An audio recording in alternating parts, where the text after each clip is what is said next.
കുറേമാർ പറഞ്ഞ പണം കൊള്ളില്ലെന്ന് പറഞ്ഞു. ഞാൻ അമ്മടുത്ത് ചോദിച്ചല്ലോ, കട്ടക്ക് ചോദിച്ചല്ലോ, എന്ത് ഈ കൈയടിച്ചില്ലേ അവിടെ ഇരുന്ന്. പിന്നെ കൊള്ളില്ലെന്ന് പറയുന്ന കാര്യത്തിൽ എന്തിനാ നെഗറ്റീവ് പറയണത്?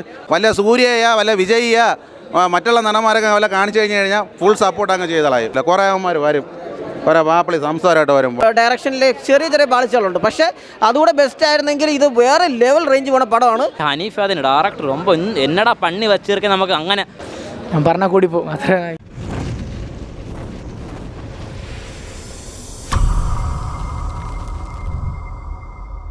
അടിപൊളി പടമായിരുന്നു. വയലൻസ് മൊത്തം ബ്ലഡ് വെച്ചുള്ള കളിയാണ്. നല്ല സിനിമ കേട്ടോ, നല്ല സിനിമ എന്ന് വെച്ചാൽ അവർ മലയാള സിനിമയിൽ ഇന്ന് വരെ കണ്ട ബ്രൂട്ടൽ മൂവിയിൽ ബെസ്റ്റ് മൂവി എന്ന് പറഞ്ഞതിനോട് നീതി പുലർത്തിയിട്ടുണ്ട്. നല്ല നല്ല നല്ല നല്ല ക്ലൈമാക്സ് ഒക്കെ എൻ്റെ പൊന്നു ഞാൻ പറഞ്ഞാൽ കൂടി പോകും അത്ര. കിടിലം സെറ്റ് പടം. പിന്നെ വിഷയം മലയാളത്തിൽ ഇതൊരു ഉണ്ണിവന്തൻ്റെ ലുക്ക് സ്വാഗും വേറെ കിടിലം. പൊന്നു ബ്രോ, നമ്മുടെ ഇന്ത്യയിൽ തന്നെ നോക്കുവാണെങ്കിൽ ഐ തിങ്ക് ടോപ്പ് 5 ഒരു മാസ് ആക്ഷൻ പടത്തിൽ ഈ പടം വരും എന്ന് പറഞ്ഞാൽ ഒരു രക്ഷയില്ല. നമ്മൾ KGF ഒക്കെ കണ്ടില്ലേ, മലയാളത്തിൻ്റെ ഒരു KGF ആണിത് എന്ന് വെച്ചാൽ അമ്മാതിരി ഫൈറ്റ് സീക്വൻസും കാര്യങ്ങളും നല്ലതുപോലെ. പിന്നെ ഉണ്ണിമൂന്തൻ്റെ performance, Unni Mukundan full 1 man show ആയിരുന്നു പുള്ളിയുടെ. അപ്പോൾ എന്തായാലും പോയി എല്ലാവരും കാണുക, മനക്കട്ടിയുള്ളവരെ കാണാവൂ. കാര്യം എന്ന് പറഞ്ഞാൽ ഒരുപാട് വയലൻസ് സീൻസ് ഉണ്ട്, പിന്നെ ബ്രൂട്ടാലിറ്റി ഉണ്ട്, പിന്നെ കുറേ ബ്ലഡ് റഷ് സീൻസ് ഉണ്ട്. അപ്പം മനക്കട്ടി ഉള്ളവർ പോയി കാണുക, എല്ലാവർക്കും ഇഷ്ടപ്പെടും. നല്ല അടിപൊളി പടം, ഒരു രക്ഷയില്ല. പിന്നെ പടം എങ്ങനെയാണെന്ന് വെച്ച് കഴിഞ്ഞാൽ ഫസ്റ്റ് ഹാഫ് കണ്ടപ്പോൾ നമ്മൾ വിചാരിച്ച് കുറച്ച് ലാഗും കാര്യങ്ങളൊക്കെ ഉണ്ടായിരുന്നു. നമ്മൾ വിചാരിച്ച് പക്ഷേ ഒരു സ്ലോയിൽ പോകണമെങ്കിൽ ഇടയ്ക്ക് ഒരു ഫൈറ്റൊക്കെ അടിപൊളിയായിരുന്നു. സെക്കൻഡ് ഹാഫ് ഭയങ്കര വയലൻസ്, കട്ട വയലൻസ്. പക്ഷേ ഈ തെലുങ്ക് സിനിമയിലും ഈ മലയാള സിനിമയിലൊക്കെ ഉണ്ടല്ലേ, അവന്മാർ വയലൻസ് കാണിച്ച് കഴിഞ്ഞാൽ ഈ ബാലയെ പോലെ ഒരു ലോറി കൊണ്ടുവന്നിട്ട് ട്രെയിനിൻ്റെ മേളിൽ കൂടെ പോക്ക്, ഒരു ട്രെയിൻ വരുമ്പോഴത്തേക്ക് ഇങ്ങനെ ഒരു വിരലുകൊണ്ട് പിടിച്ചു വരുത്താൽ അത് കാണിച്ച് കഴിഞ്ഞാൽ അവന്മാർക്ക് ഭയങ്കര മാസ്. ഉണ്ണിയേട്ടൻ കൈ വെട്ടിയെടുക്കണം, കാല് വെട്ടിയെടുക്കണം, മറ്റേ മരം വെട്ടണം, മിഷ്യൻ കൊണ്ടുവന്ന് അതിൽ ഇറക്കണം, അതൊക്കെ കാണിക്കണം, മാസ് കാണണം. സെക്കൻഡ് ഹാഫ് ഒരു രക്ഷയില്ല ബ്രോ. പിന്നെ കുറേമാർ പറഞ്ഞ പണം കൊള്ളില്ലെന്ന് പറഞ്ഞു. ഞാൻ അമ്മടുത്ത് ചോദിച്ചല്ലോ, കട്ടക്ക് ചോദിച്ചല്ലോ, എന്ത് ഈ കൈയടിച്ചില്ലേ അവിടെ ഇരുന്ന്. പിന്നെ കൊള്ളില്ലെന്ന് പറയുന്ന കാര്യത്തിൽ എന്തിനാ നെഗറ്റീവ് പറയണത്?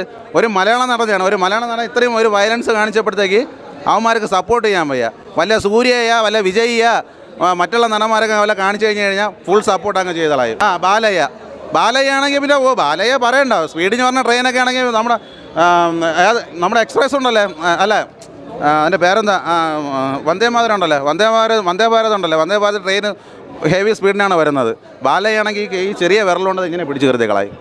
ഇങ്ങനെ പിടിച്ച് കയറിച്ചിട്ട് അതാ ഒരൊറ്റ ചവിട്ട് ട്രെയിന് 2 തുണ്ടായി. അപ്പോൾ അത് കാണുമ്പോഴത്തേക്ക് അവിടെ കിടന്ന് ഓടി ഭയങ്കര കയ്യടിയും വേള. പക്ഷേ ഇതങ്ങനെയല്ല ബ്രോ, നല്ല കട്ട വയലൻസ് ആയിരുന്നു, നല്ല പടമായിരുന്നു കേട്ടോ, വേറെ ലെവലായിരുന്നു. ഉണ്ണിയേട്ടൻ ഒരു ഫാൻസ് ഉണ്ടാക്കാൻ പോവുകയാണ് ഇനി തൊട്ട്. അങ്ങനെ സപ്പോർട്ട് ചെയ്യാനേ ചെയ്യും. ചുമ്മാ അങ്ങനെ ആരും ആവശ്യമില്ല കുറ്റം പറയേണ്ട കാര്യമൊന്നുമില്ല. കുറേ അവന്മാർ വരും, കുറേ വാപ്പിളി സംസാരമായിട്ട് വരും, ശോകമെന്ന് എവനെ കൊണ്ട് കാണിക്കാൻ പറ്റുമോ ഇതൊക്കെ? ഇല്ലല്ലേ. പടം കൊള്ളാം, നല്ല പടമായിരുന്നു. നന്നായിരുന്നു പടം.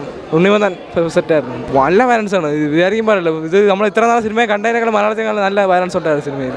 ബ്രോ പറഞ്ഞ പോലെ എന്താ കിട്ടിലോട്ട് വയലൻസ് ഉണ്ട് പടത്തിൽ. അങ്ങനെ ഞാൻ ഈ പടത്തിന് വേണ്ടി ഭയങ്കര വെയിറ്റിംഗ് ആയിരുന്നു, പിന്നെ നിരാശപ്പെടുത്തിയിട്ടില്ല പടം. അപ്പം പടം ഒന്നും പറയില്ല, വേറെ ലെവൽ എന്ന് വെച്ചാൽ ഈ മലയാളത്തിൽ നല്ല ഇന്ത്യയിൽ തന്നെ ടോപ്പ് വയലൻസ് മൂവി എന്ന് വേണമെങ്കിൽ പറയാം. ഉണ്ണിമൂന്തൻ്റെ സ്റ്റൈലിഷ് മുമ്പ് ഒന്നും പറയില്ല. ഹനീഫ് അതിന് ഡയറക്ടർ എന്നടാ പണി വച്ചിരിക്കാൻ നമുക്ക് അങ്ങനെ ഈ ഡയറക്ടറെ നോക്കി ചോദിക്കണം. അമ്മാതിരി വയലൻസ് പടം ഒന്നും പറയില്ല, സൂപ്പർ. പക്ഷേ ടൈലൻറ്റ് വേണ്ടിയിരുന്നു, ബാക്കിയെല്ലാം അടിപൊളി, വേറെ വിഷയം. കൊള്ളാം ബ്രോ, നല്ല പടം, നല്ല കാണേണ്ട പടം തന്നെയാണ്. കൊള്ളാം, നല്ല പടം, one of the best experience. കൊള്ളാം പടം, വളരെ നൈസ് മൂവിയാണ്. ഫസ്റ്റ് ഹാഫ് കുറച്ചൊരു ആവറേജ് എന്ന് പറയേണ്ടി വരും. പക്ഷേ സെക്കൻഡ് ഹാഫ് ഭയങ്കര പുൾ ഓഫാണ് ചെയ്തിരിക്കുന്നത്. അഡ്രിനാലിൻ റഷാണ് പടം, കൊടൂര പടം. എന്നുവെച്ചാൽ നമുക്ക് മലയാളത്തിലൊരു ജോൺ വിക്കും കില്ലും മൂവി വന്ന ഒരു അവസ്ഥയാണ്. സൂപ്പറായിട്ടുണ്ട്, അടിപൊളിയായിട്ടാണ് എടുത്തേക്കുന്നത്, ഒരു രക്ഷയില്ല. ചിലയിടത്തൊക്കെ റൈറ്റിങ്ങും കുറച്ച് പാളിച്ചകളുണ്ട്, ഡയറക്ഷനിൽ ചെറിയ പാളിച്ചകളുണ്ട്. പക്ഷേ അതുകൂടെ ബെസ്റ്റ് ആയിരുന്നെങ്കിൽ ഇത് വേറെ ലെവൽ റേഞ്ച് പോണ പടമാണ്. ഇതിപ്പോൾ പോലും വളരെ നൈസാണ്.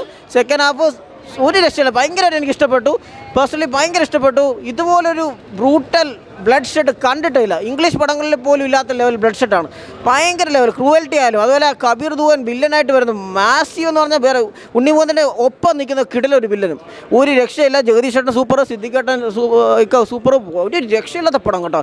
ഉണ്ണിമൂന്തൻ്റെ മൊത്തത്തിലുള്ള സ്വാഗും ഫിഗർ സ്റ്റൈല് ഫൈറ്റ്, എൻ്റെ അമ്മയെ അവസാനമൊക്കെ എന്ന് പറഞ്ഞാൽ നമുക്ക് ഫുൾ അഡ്രിനാലിൻ റഷാണ് പടം. അഡ്രിനാലിൻ റഷ് കൊണ്ട് മൊത്തത്തിൽ ഒരു രക്ഷയില്ല. പിന്നെ ഫസ്റ്റ് ഹാഫൊക്കെ കുറേ കൂടെ ബെറ്റർ റൈറ്റിങ്ങും കൂടെ ആക്കിയിരുന്നെങ്കിൽ. പിന്നെ പ്രെഡിക്റ്റബിളാണ്, വലിയ സർപ്രൈസോ ക്ലൈമാക്സ് ഒന്നുമില്ല. പക്ഷേ എന്നാലും ഇങ്ങനൊരു സാധനം മലയാള സിനിമയിൽ ഇറങ്ങിയിട്ടില്ല. അതുകൊണ്ട് മിസ് ചെയ്യരുത്. ഒരാൾ തിയേറ്റർ എക്സ്പീരിയൻസ് സാധനം വന്ന് എന്തായാലും മസ്റ്റായി കാണാം. അടിപൊളി പടം.